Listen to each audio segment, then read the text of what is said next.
Hi, I'm Becky. Thank you for being here.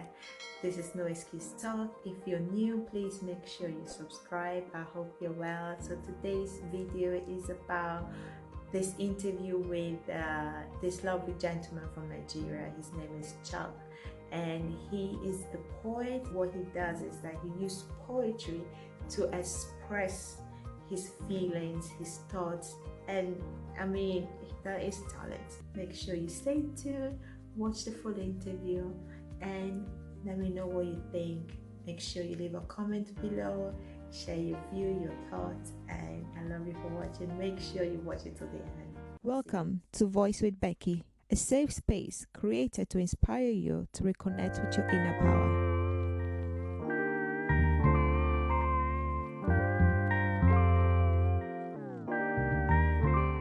Hi, Hi. Yeah, and am I the Moji Omokoje? he's all the way from Nigeria. Yes, please. Whereabouts? Is it Lagos? No, I mean Port Harcourt. Port Harcourt. Oh my gosh, that's so nice. I grew up watching Nigerian movies, so like one of my favorite cities is Port Harcourt. That's very nice. Yeah, I mean, I'm Ghanaian, but all Ghanaians grew up watching Nigerian movies, so we love Nigeria. Yeah, we had some of we had some of your actresses and actors in our industry too. It was really nice having them. Them Jackie Appiah, Yeah. Magic Mike, I think. Yeah, All right. That's yeah, good. yeah. I think we become so much closer now, isn't it? Like Ghana and Nigeria is so much like. Yeah, and people don't get to know that there are even two countries in between the two of them. Yeah. Yeah. Tell me a bit about yourself. So you are 25, right? Yes, I'm 20. I'm going to be 26 in June. Yeah, Okay. yeah. And Uh, what do you do for a living? So. Yeah, I'm a mechanical engineer. While I was in school, my university days, I used to rap, Okay. but later on, I started uh, writing, not for rap this time, but Yeah. for poetry. And I had a couple of friends that we used to do spoken words, but I don't do spoken words. I can't memorize the lines. Okay. Also, I just practically write them and read from them. And it used to be so nice because they used to look at them and be like, oh, I like this poem, I like that poem. Then I got, for my graduation, when I graduated, I started writing in my 400 level. That's it was 5-year course. I started writing in 400 level. My sister got me, for my graduation present, she got me a book by poet Adeyemi. It's in the UK too. Yeah. Yeah. Funny men be trusted, and it just resonated with me a lot because I know he did an engineering kind of thing. I think architecture or civil engineering, one of them, and he's also a poet. So it made me feel like I could, although I'm into the sciences, I could pursue the arts, and I've always loved art. I love music. I love writing. I love reading. So why not? If it's my passion, why not? And it has been good, yeah. Yeah. Because you say that art is like it gives you the freedom, the ability to express yourself. Exactly. Oh, you read my caption here. Of course. Yeah. Yeah. Of course. Yes, of course. I feel for sciences, you are more restricted. You are told this is the formula to do something, and it used to be like that with even the arts, kind of with poetry. They want to tell you it must be rhythmic, or you must follow this kind of pattern for it to be a poem. But reading Poet Tolu's book, and his preface, I told him recently, not like I told him, but on his Instagram page, I wrote there, I was like, the preface of his book lives rent free in my head, because he was saying he writes poetry for people who don't like poetry. And so he was trying to come out from the norm and the niche, how people see poetry, and make it point jack, but nice, and what people can relate to. And You don't necessarily have to do all those rhymes, readings, although it's important. If you can do it, fine. But if you don't have to go through all those stress. So you are freer to express yourself and make people also relate with you. And that's what I like about poetry. Yeah, that's so nice. And I feel like it's almost like something that you're born with. It's something that is Yeah, within you, isn't it? And it's something that comes so natural that if you have it, you should be able to just let it out without too many boundaries. exactly. Yeah. So when did you start writing? When did you exactly know like this is for me? This is what I'm here to do. All right. I think that was about 2016, thereabout 2016. Yeah. I started with a couple of poems. When I read them now, I'm like, this was not so good. But then at the time, But you have to grow, isn't it? You start from somewhere, yeah, then you exactly. evolve and you grow on top Yeah, of that. exactly. I remember writing a poem titled "My Mom," and I wrote another one titled, I think, Rainbow or something. I can't remember how exactly it came Yeah. about. But yeah. Yeah. Okay, yeah, I remember Hope. It was titled Hope, but it was about a rainbow. Yeah. So yeah, I wrote it. I was having we're in a seminar or something, maybe a church service or something like that. And I wrote it down and I passed it to a friend. He writes poetry and he was like, "This is really good." And from there, I think I wrote another poem titled Broken Crayons Still Color. It was really nice. Yeah, and I published a book also about 2018 thereabout. I published a book with iUniverse in the UK. Yeah. Title of the book is Stories the Elders Never Told Us. It didn't make as much sales as I wanted it to make, but then it just gave me a step to say, okay, this is what I want to do, and this is what I would like to do. All right, that's nice. So, how come you publish in the UK? Like, do you have people here in the UK that help you to publish it? Actually, I don't have people in the UK. I used to have my sister in the UK, but she's no more there. But she was schooling. She was doing her master's degree. But I didn't get to use her influence to publish it. I think I saw an advert online, and it talked about they were having a promo or something like that, and Nigerians will like promos. So I'm like, I saw that. I loved it. I was like, okay, yeah. So I talked with the sales rep. He talked me through it. You know, when you are doing something for the first time, you don't get to understand all the nitty-gritties of everything. So, but majority of what he said made sense. So yeah, I went about it. I published the book. The book got to Nigeria. I was able to make good sales from it. But my problem is the online sales. But then I'm like, okay. But that means I have to always get the book here to sell it here. And I'm like, no, I can't be doing this. But I'm trying my best to publish in Nigeria now and see how it goes. Yeah. Yeah. So what's the name of the book again? So I'm just gonna write it down. Stories the Elders Never Told Us. Okay. And what is it about? It's just about life generally. Yeah. It's a collection of different poems.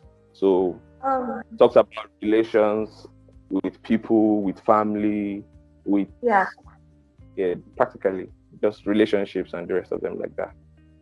That's so nice. Not necessarily sexual relationships or that communication, isn't it? Yes, of course, yes. That's really nice because I enjoy reading as well. So I think you should actually have a look at this book. Okay, dear Sarah. I don't know, where will I be able to get the book? On Amazon. Amazon. Okay. Yeah. Okay. Yeah. I will send you the link. And I think it's very, very interesting as well. And it talks about everything about us, especially Africans, and him being Nigerian. He also talked about his experience about relocating from Nigeria to Italy, that lived so many places, and he talked about his experience in diaspora as well as in Africa as well. So I think you actually relate to the book and the story, especially being from the same state as well. I'll try and get the book. Yeah. So how do you find publishing a book in Nigeria? Because often we hear Black people don't like to read. Nigerians, Ghanaians, Black people everywhere don't like to read. So what's your view on that?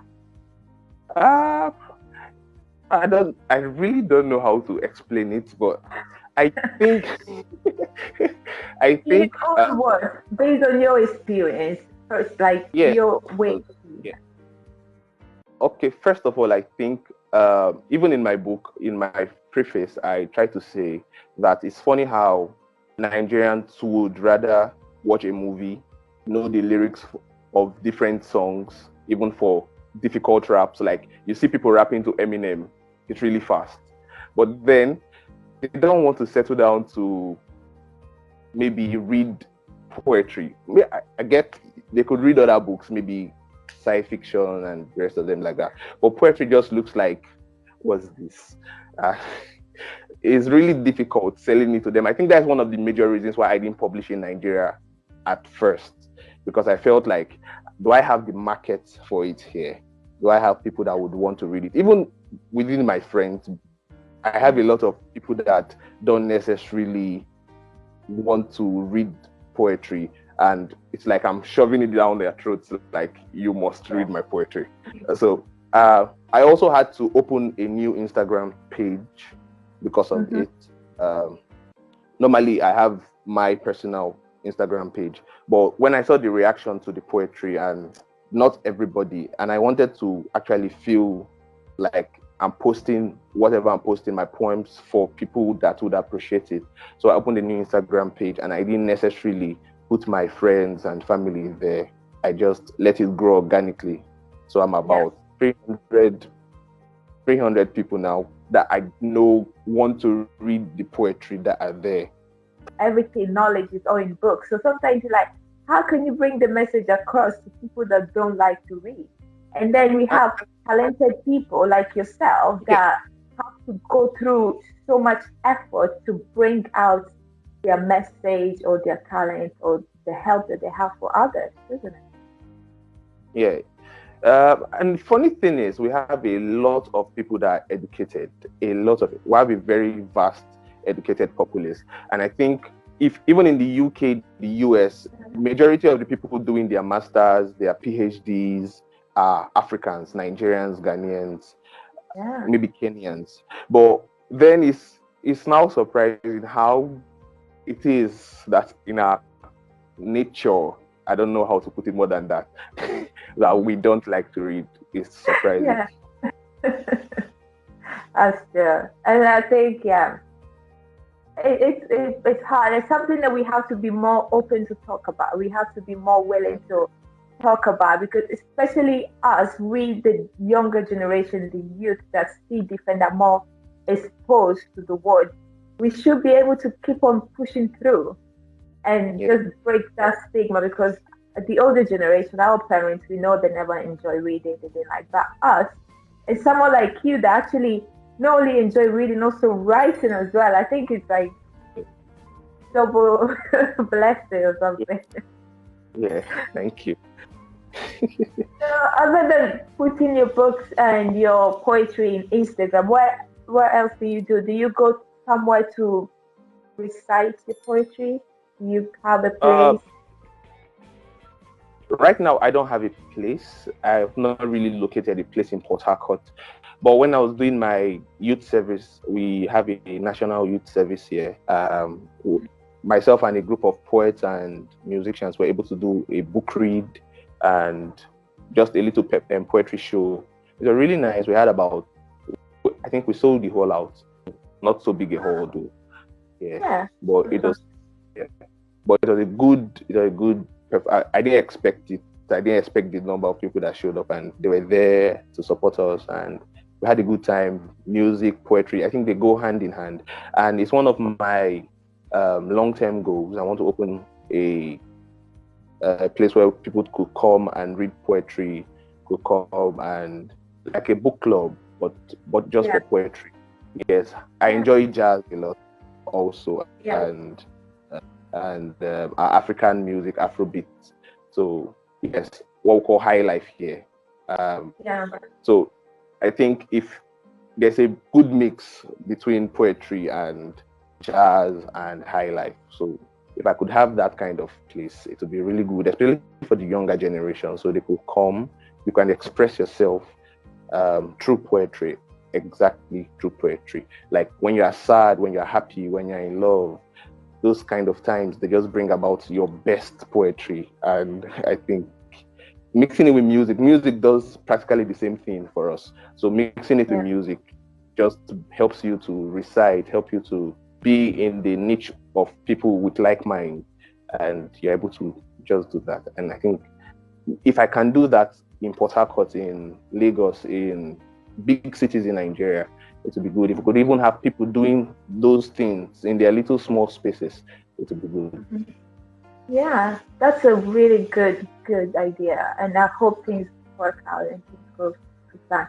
So, just a final question: what triggers you to write? I think I'm someone, I like to think outside the box, and reading, with the help of reading Poet Tolu's book, I've been able to see how poetry is more appreciated when the next person can relate to it. It's like you're telling the person's story from your own point of view, or I don't know how to, I'm telling my story, but it's like I'm telling the person's story. So I've been able to, through writing over time, I've been able to almost master it.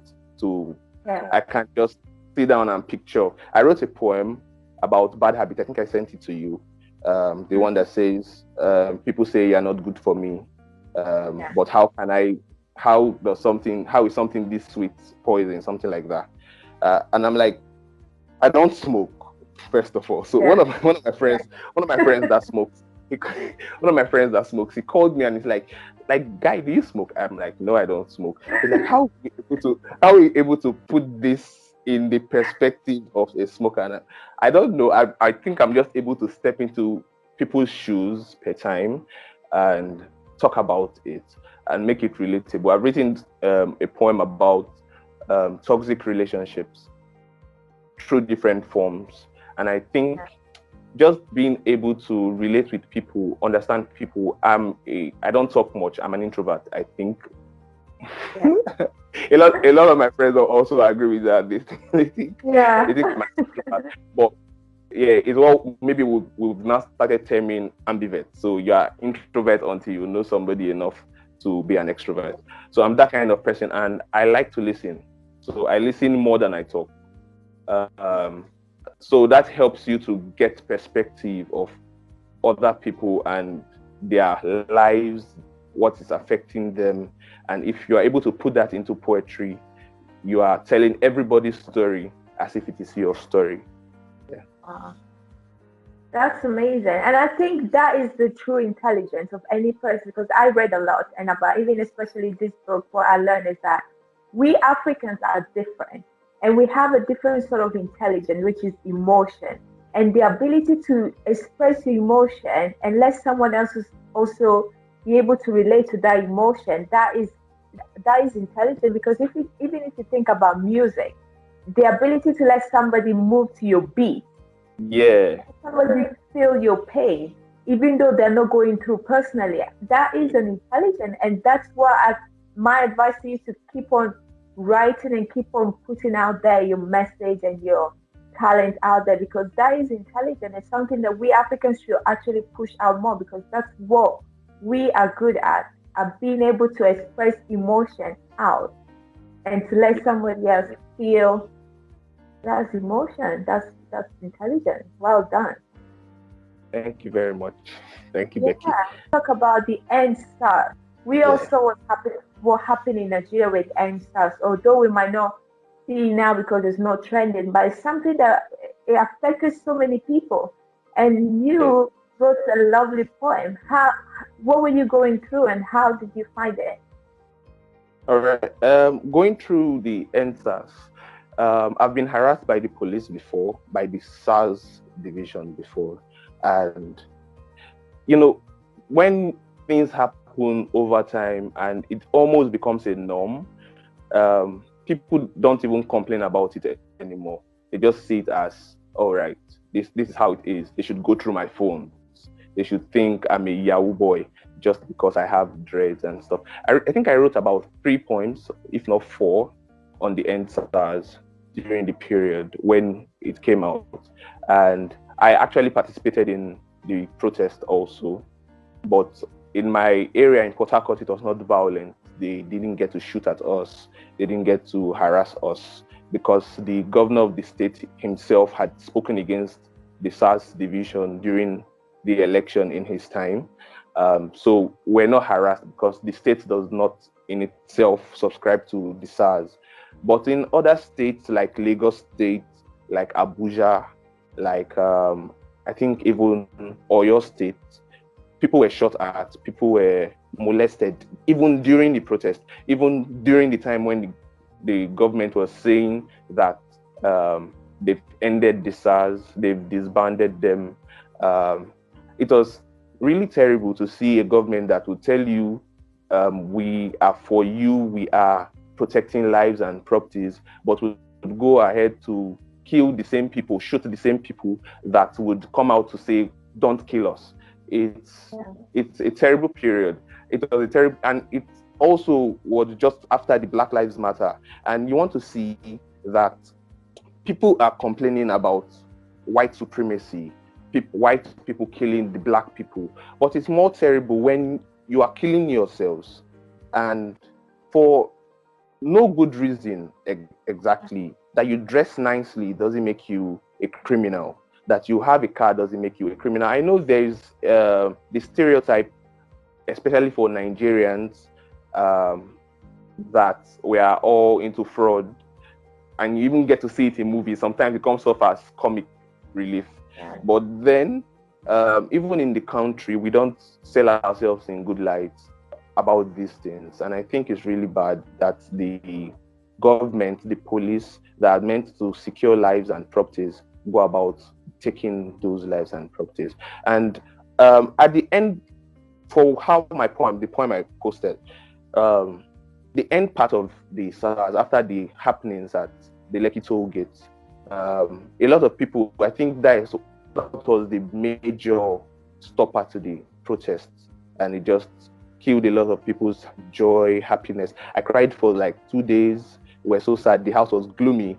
And it just made me, and they started going after the people they felt were the activists, the major people, because we tried our best to make sure there was no leader per se, so that nobody could be bribed off and nobody could be intimidated.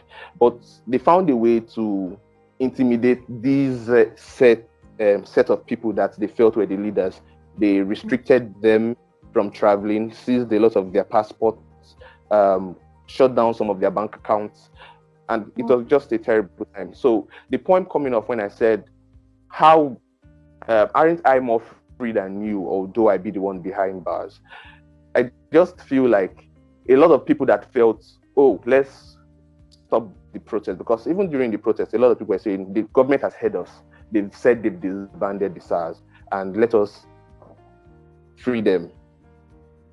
You are not free at the end of the day if you say, I surrender my right to voice out. I surrender my right to say I need good governance. You are still under bondage. You've surrendered your freedom just because you want to feel alive. And so the verse where I said, who then can we say lives? One who dies in battle, or another who for fear of death has surrendered his freedom.